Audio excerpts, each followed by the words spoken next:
इस न्यूज के प्रायोजक हैं एम के जैन क्लासेस। 38 वर्षों से हर स्तर पर उच्च परिणाम देने वाला coaching centre. 5th 12th school coaching व कंपटीशन एक साथ। तो आज ही ज्वाइन करें एम के जैन क्लासेस, अशोकनगर व हिरन मगरी सेक्टर 5 उदयपुर। प्रवेश प्रारंभ। विधानसभा अध्यक्ष और स्थानीय विधायक डॉक्टर सीपी जोशी की ओर से शहर में इन दिनों विकास कार्यों की कई सौगातें दी जा रही है। वहीं उन कार्यों की मॉनिटरिंग नहीं होने की वजह से अधिकारियों व जनप्रतिनिधियों पर भ्रष्टाचार के आरोप भी लग रहे हैं। प्रदेश के सबसे बड़े गौरव पथ पर महाराणा प्रताप की घोड़े पर सवार स्थापित विशाल प्रतिमा पर भ्रष्टाचार के आरोप लग रहे हैं। आपको बता दें कि इस प्रतिमा के अनावरण के बाद शहर में इस मूर्ति की लागत को लेकर काफी चर्चाएं हो रही हैं। नगरपालिका द्वारा मूर्ति लगाने के लिए 1.5 करोड़ का बजट स्वीकृत किया गया, लेकिन आम आदमी भी इस बजट को ज्यादा बता रहा है और सरकारी पैसों का नुकसान होने की बात कह रहा है। भाजपा के वरिष्ठ कार्यकर्ता और वार्डवासी मुकेश त्रिपाठी ने बताया कि चुनावी साल में कांग्रेस ने राजपूत वोट बैंक साधने के लिए गौरव पथ पर महाराणा प्रताप की मूर्ति की स्थापना करवाई, जिसमें नगरपालिका द्वारा भ्रष्टाचार करते हुए दुगुनी राशि खर्च कर ठेकेदार फर्म को लाभ पहुंचाया गया है। त्रिपाठी ने कहा कि नगर के बड़े मगरे पर हनुमान जी की 108 फीट की प्रतिमा बनवाई जा रही है, जिसकी लागत 1 करोड़ रुपए की बताई जा रही है। त्रिपाठी ने इस मामले की उच्च अधिकारियों से जांच करवाकर भ्रष्टाचार का खुलासा करने की मांग की।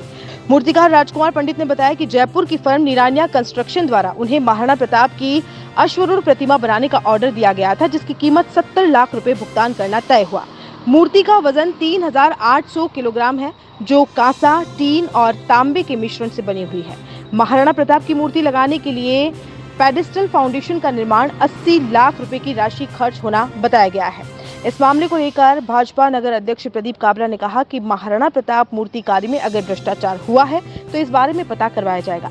इसके बाद संगठन में चर्चा कर विरोध किया जाएगा। इस मामले में ठेकेदार एमएस निरानिया और नगरपालिका अध्यक्ष मनीष राठी ने बात की तो उन्होंने ये भी बताने से मना करते हुए कहा कि नगरपालिका आयुक्त द्वारा बताने की बात कही गई है। इस मामले में ठेकेदार एमएस निरानिया और नगर पालिका अध्यक्ष मनीष राठी से बात की तो उन्होंने कुछ भी बताने से मना करते हुए कहा नगरपालिका आयुक्त द्वारा बताया जाएगा। जब इस मामले में नगरपालिका आयुक्त कौशल कुमार खटुमरा से बात करनी चाहिए तो उनसे संपर्क नहीं हो सका। अब देखना होगा कि प्रताप की इस मूर्ति के भ्रष्टाचार में शामिल किन जिम्मेदारों पर गाज गिरती है।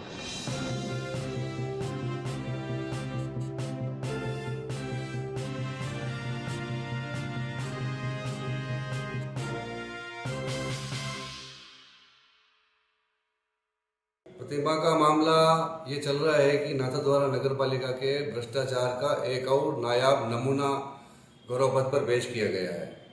संपूर्ण नाथा द्वारा में नगर में चर्चा चल रही है कि ये जो बताया जा रहा है 1.5 करोड़ का, ये कहीं से भी किसी भी एंगल से 1.5 करोड़ का स्टेचू नहीं लग रहा है। दूसरा, अभी नगर में एक मूर्ति और बन रही है बड़े मंगरे पर, वो 108 फीट की मूर्ति 1 करोड़ में तैयार हो रही है और ये कहते हैं कि 1.5 करोड़ रुपए में हमने इस स्टेचू को तैयार किया है। हमारे पास विश्वस्त जानकारी है जिसमें स्वयं मूर्ति बनाने वाले ने कहा है कि हमने 70 लाख में इस मूर्ति को निर्माण करके दिया है। तो किसी अगर आम आदमी को, किसी अंधे आदमी को भी पूछो कि ये जो नीचे का स्टेचू दिख रहा है आपको, ये 80 लाख का है क्या?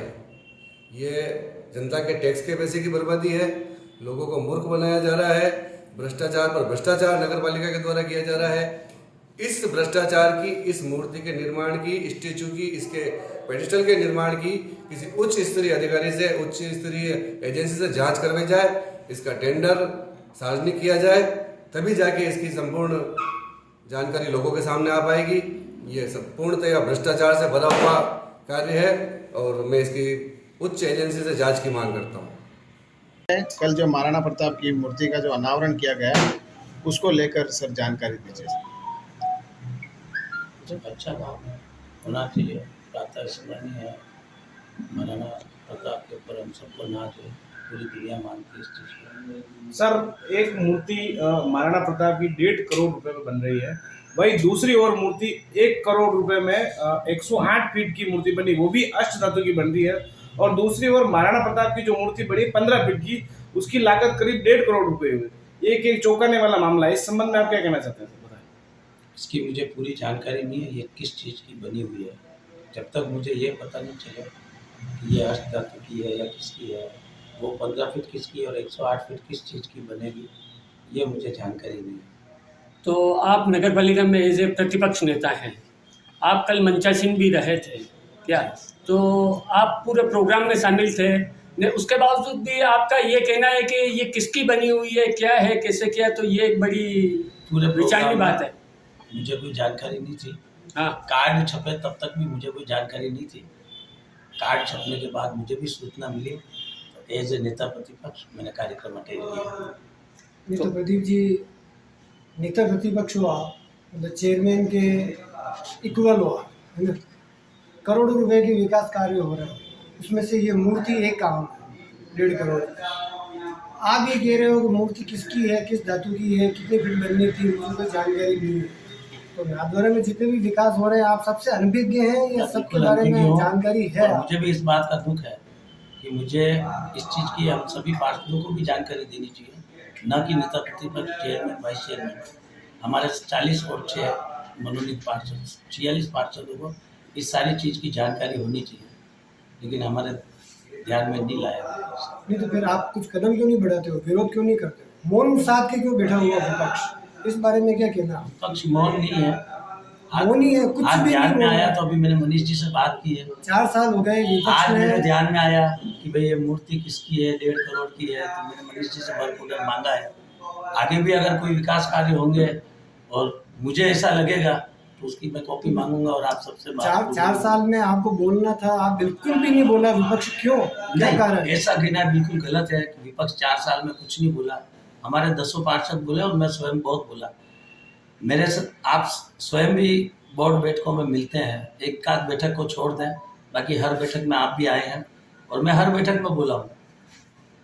काम होना नहीं होना वो एक अलग चीज़ है, लेकिन बोले आप ये कह रहे हो कि विपक्ष नहीं बोला, ये बिल्कुल गलत है। नहीं तो विपक्ष जम के बोला है और आप लोगों ने छापा है कि आपकी दुकान के बाहर एक ठेला गाड़ी लगवा दूं, ऐसी खूब सारी चीज़ें आप लोगों ने छापी है और खूब सारी चीज़ें हम बोलते हैं, न तो प्रोसीडिंग में आती है ना आप छापते हो। तो ऐसे कोई 5 मुद्दे बताइए जो आपने 4 साल में उठाए हो और उसका समाधान सत्ता पक्ष ने किया हो। नहीं, ऐसा कोई मुद्दा नहीं है जिसका समाधान सत्ता पक्ष ने किया हो। हमने उठाए मुद्दे। आपने उठाए, मतलब आपकी आवाज नगर थाने में तुती साबित हो रही है, ऐसा ही लग रहा है। ऐसा ही लग रहा ऐसा है। ही लग रहा है। तो आपका अगला कदम क्या होगा? देखते हैं, अभी 10 दिन का एक अल्टीमेटम दिया है हमारे एक पार्षद को, दिया है कि 10 दिन में उनके काम हो जाएंगे। फिर अभी हमारे को ये कहा है कि भाई 10-10 लाख रुपए आपको हर वार्ड में नाली के लिए दे रहे हैं।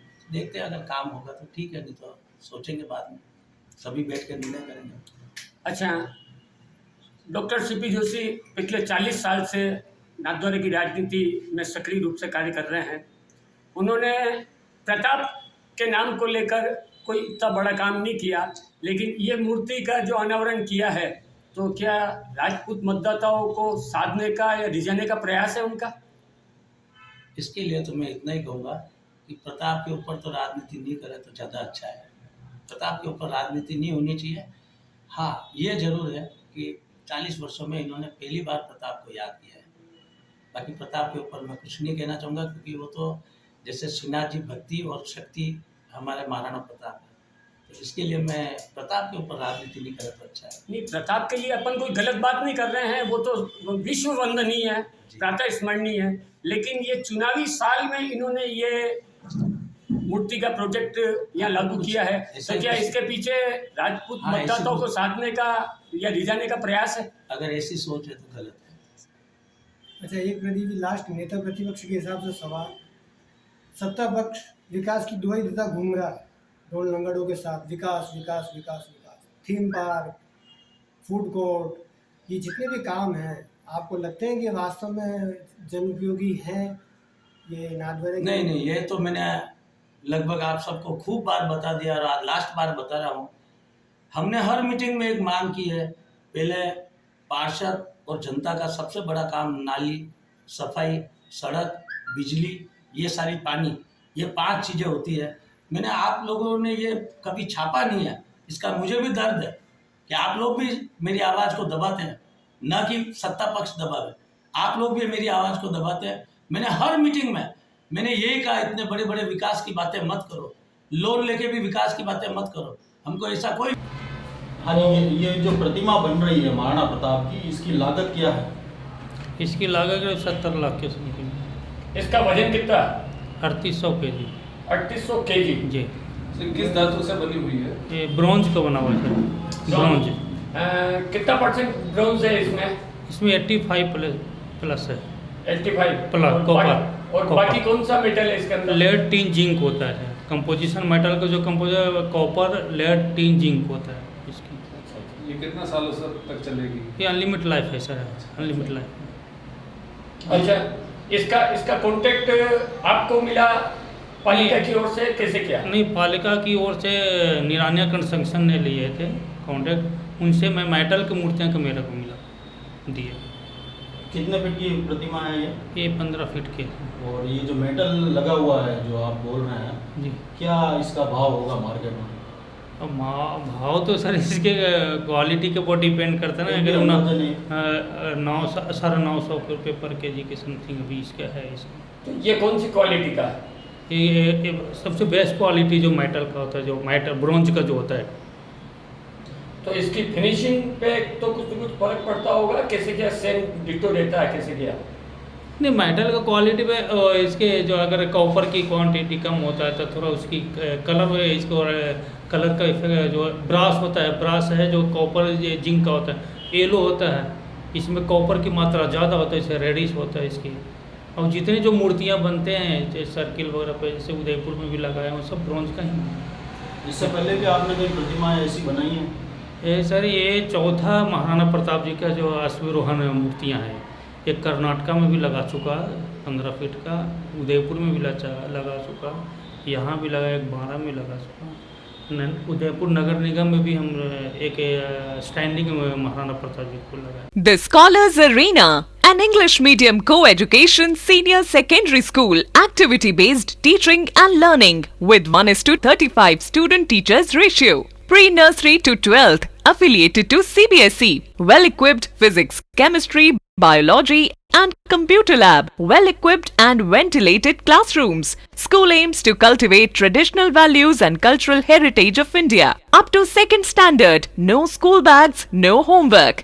Air-conditioned pre-nursery and nursery classrooms. Special general knowledge empowerment program. Enabling child to speak fluent English. Ensure the best English speaking environment. Complete monitoring with CCTV. Well-equipped indoor and outdoor game facility. Extra co-curricular activities. School also ensure full security while pick and drop your child. The Scholars Arena English Medium Senior Secondary School near IOC Petrol Pump, Savina Bypass, Sector 9, Hiranmagri, Udaipur. Our second branch, the Scholars Arena English Medium School, 29 New Swami Nagar, 100 Feet Road, Tekri Madadi Link Road, Udaipur.